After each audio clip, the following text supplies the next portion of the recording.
Genshin Impact is objectively that gacha game. It came out at the perfect time to set it up for success, and it has since become the blueprint for a lot of other gacha games that came after it. That's not to discredit how incredibly well made the game is. The story aspects and the lore inspired by real-life mythology are well researched, the equipment system is very diverse with weapons and artifacts having all sorts of effects, and most notably, the many different playable characters we have with their own unique kits. But like everything in life, it's not a perfect game. And I guess it's more of a subjective thing of what can be changed to make the game better, or at least more to one's liking. In this video, I'm going to be talking about some things I'd change. Character kits, weapon passives, or just other systems in the game that I think would make it just a bit better.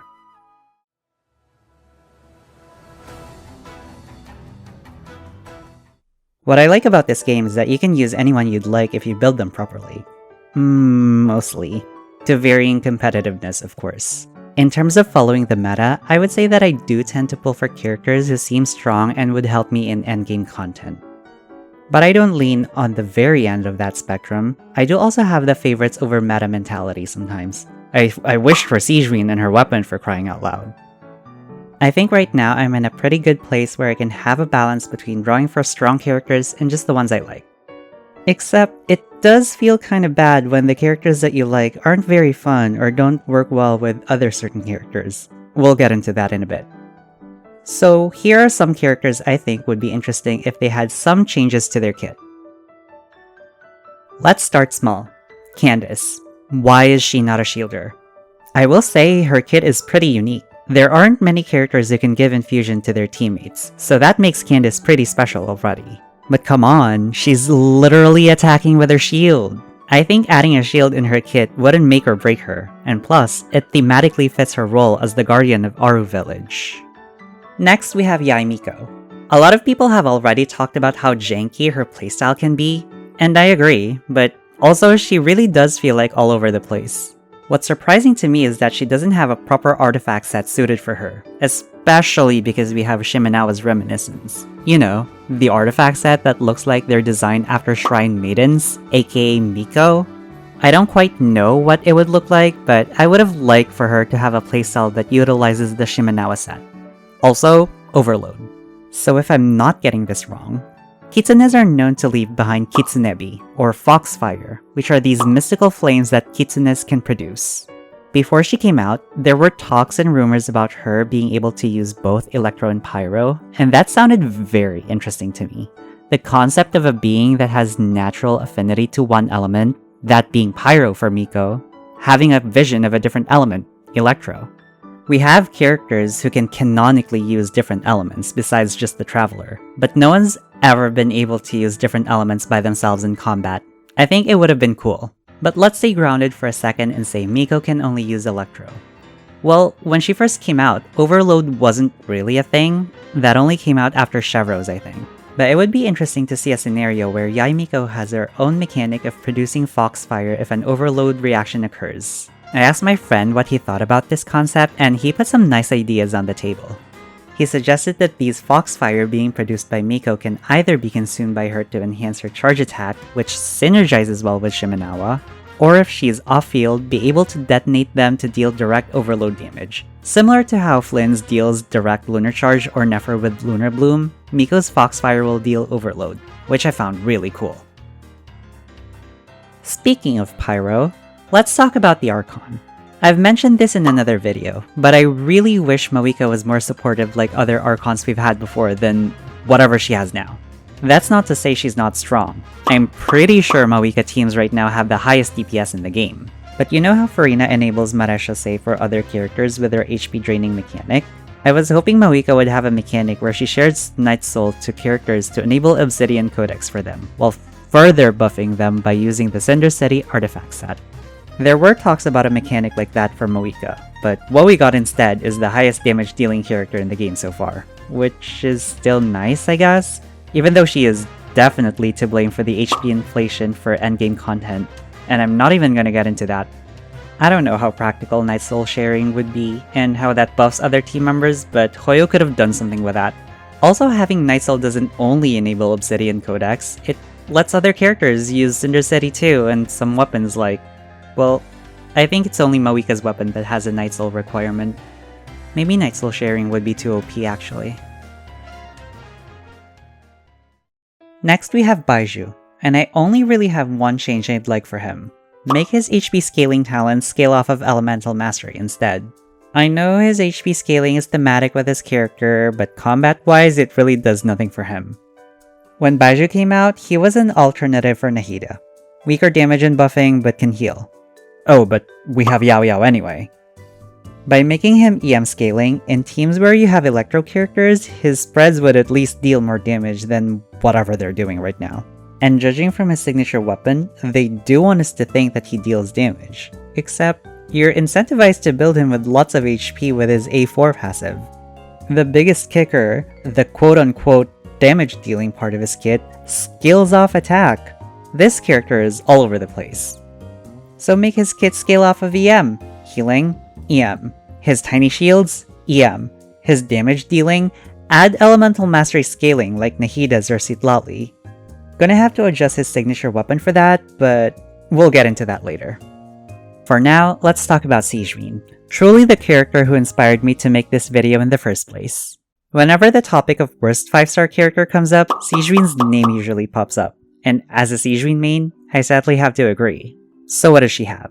Big healing, a buff called Convalescence that boosts off-field skill damage, and whatever the hell her damage dealing burst is. At first glance, to me, she looks like a designated healer for furina teams. She even buffs off-field E damage, which is how furina deals damage. Then you have her burst, which... does it even do anything besides deal damage? I know I keep saying this, but she is all over the place. There are two ways I thought of on how she could be more cohesive. If we follow her burst's lead, maybe she could have been a dedicated damage-dealing character. But that really wouldn't work, would it? Because she'll be directly competing with Neuvillette for the same role. So I think we should look at the other aspect of her kit that I haven't mentioned yet. Bond of Life. When she uses her skill, she produces these water droplets like Neuvillette does, and it gives her Bond of Life. This Bond of Life interacts with the rest of her kit one way or another, and even her signature weapon. So why not make her a Bond of Life oriented support character? I know we only really have 2 of them, and some weapons that give Bond of Life I think, but she's already so niche right now anyway.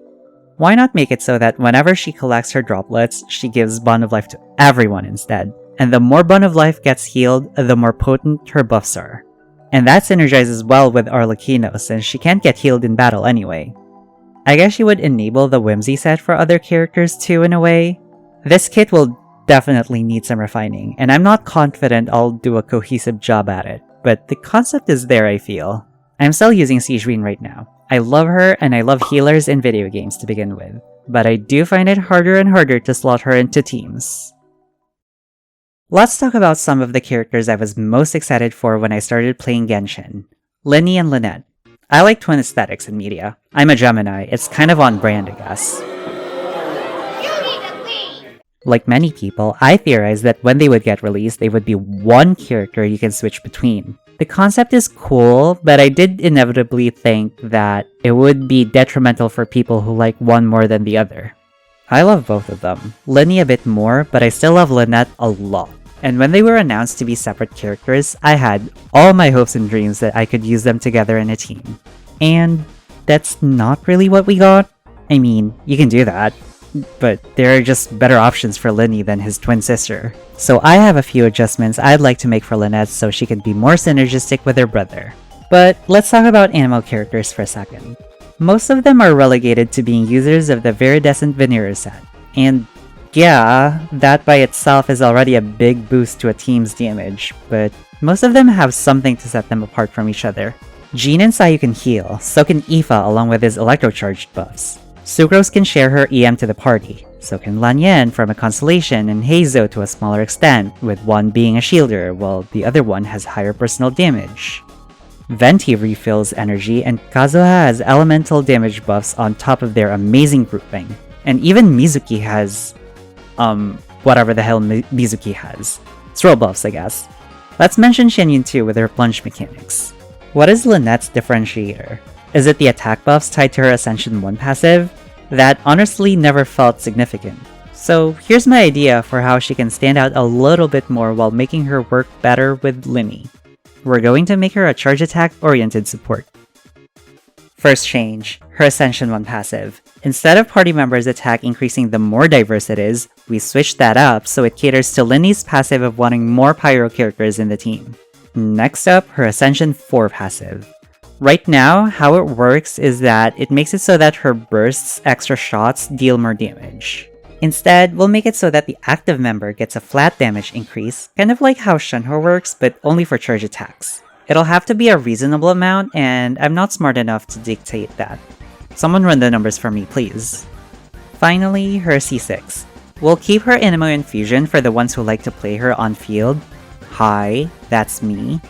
But instead of the Anemo damage bonus, we get a very common 4-star C6 effect, which is crit damage for the thing they're supporting. These changes would make her a lot less generic and again, would let me live my dream of using both twins in the same team without feeling like I'm sacrificing a lot of damage compared to if I just used someone else. And she wouldn't only work with Lyney. I think with these changes, she'd be great with the likes of Klee, Hu Tao, Ganyu, Sethos, Neuvillette, maybe Wriothesley too. She'd even have synergy with Wanderer, with not only the charge attack buffs, but the attack buff from her A1 too having party members of the same element. These are some of the changes I'd make for character kits, but kits are not the only ones that affects combat, so let's talk about some weapons.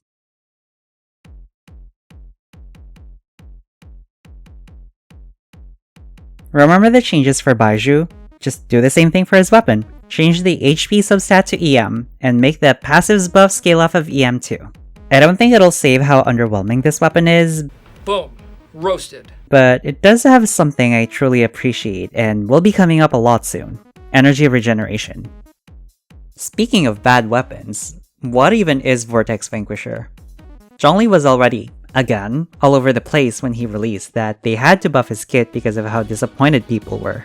And I get that this was an early weapon and they haven't really gotten the hang of the game synergy yet, but this thing is so weird. The shield strength it gives is only for the wearer, so they expect you to play on-field zhongli, which, yeah, I guess was a thing back then before we built more characters. I did that too. But then they update Zhongli to have this weird attack HP split scaling for his damage and didn't even bother updating his weapon. So this is my vision for a modernized weapon for him. Make the shield strength buff work like tenacity where it works on any active character if they were provided a shield by Zhongli. Then, to synergize with the tenacity artifact set, make it so that the user of this weapon gets a stack that increases their max HP. Max 2 stacks. Finally, when the wearer has 2 stacks, they give a damage bonus to the active character, much like a lot of other supportive weapons like Seat Lollies or Shilonins. Zhongli gets used for endgame content less and less every day, I think, and when he does get used, he's mostly there for his chunky shields. So why not capitalize off of that, right? You know, as an Archon collector, I once had the idea to wish for every Archon signature weapon, just for the drip. But every time I think about having to pull for Vortex Vanquisher, I'm like, well, maybe not. Speaking of Archons, or Archon adjacent, Furina's weapon is something, huh? It's not bad, I think. It boosts her damage quite nicely, but even then, I think most players like using Furina for her buffing capabilities more than her personal damage. And because her buffs come from her burst and how energy hungry she gets, Favonia's sword really kind of just became the go-to for her. So if it were up to me, I'd like to make one change to her weapon. Instead of the skill damage buff, make it so that she gets some energy instead. Keep everything else the same. The max HP buffs are quite nice actually. Next up, we have Eula's weapon, Song of Broken Pines. And despite having Eula herself, I don't actually have this weapon. I don't know how effective it is for her. But from my inexperienced eyes, I do see a small issue. And my question is, does Hoyo know how important crit rate is for Eula? They gave her this non-crit weapon, then they gave her crit damage as her ascension stat. I know Cryo Resonance exists, but for teams she was initially intended to be used in, Super Conduct is quite needed for her to deal optimal damage. I don't think the Cryo Aura really stays that much.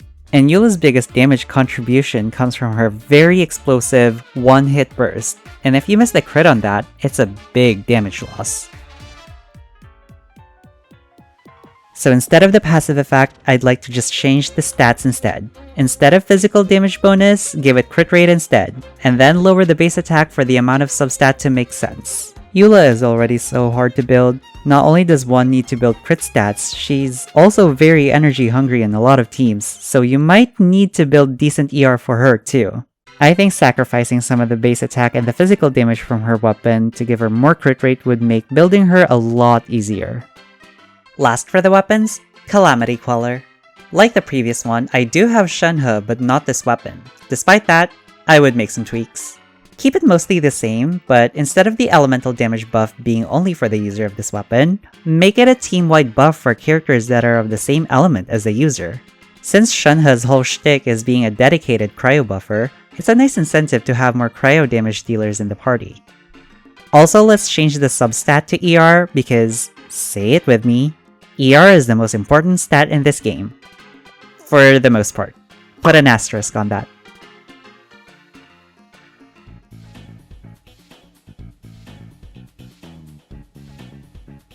And now we have some random bits and whatnots that I feel like people have been asking for a long time, including me. Let's address the big one first. 4-star guarantees. We all hate pulling for 4-star constellations. A lot of the time it's harder than getting a 5-star character. I think the voice actor for Thoma actually got C6 Zhongli before he got C6 Yanfei, and if that's not an indicator that something's wrong, then I don't know what is. So like, in the same vein that there was no way to actually guarantee getting a 5-star weapon in the early days, fate points did not exist.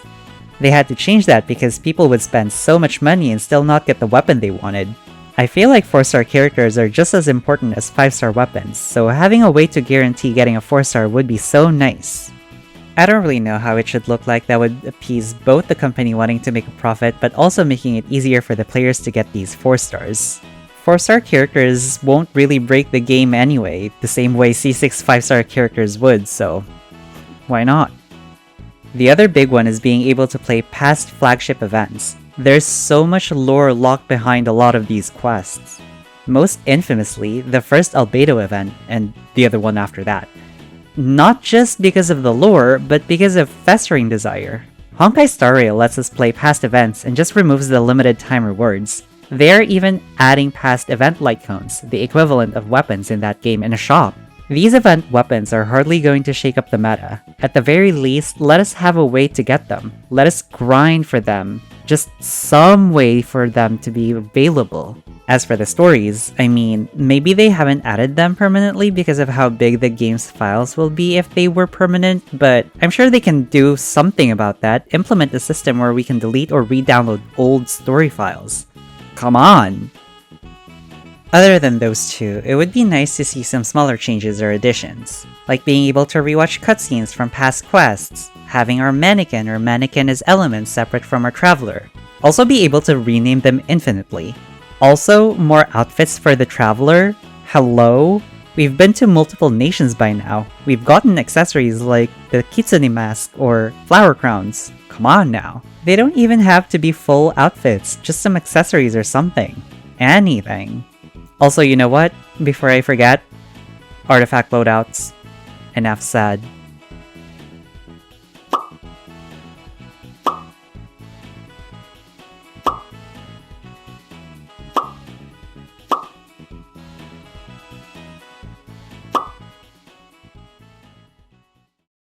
Thanks so much for watching. Do you agree with these changes? What would you add to the game? Let me know! If you liked the video, please consider subscribing or leaving a like. It really would help out. Thanks again! Bye!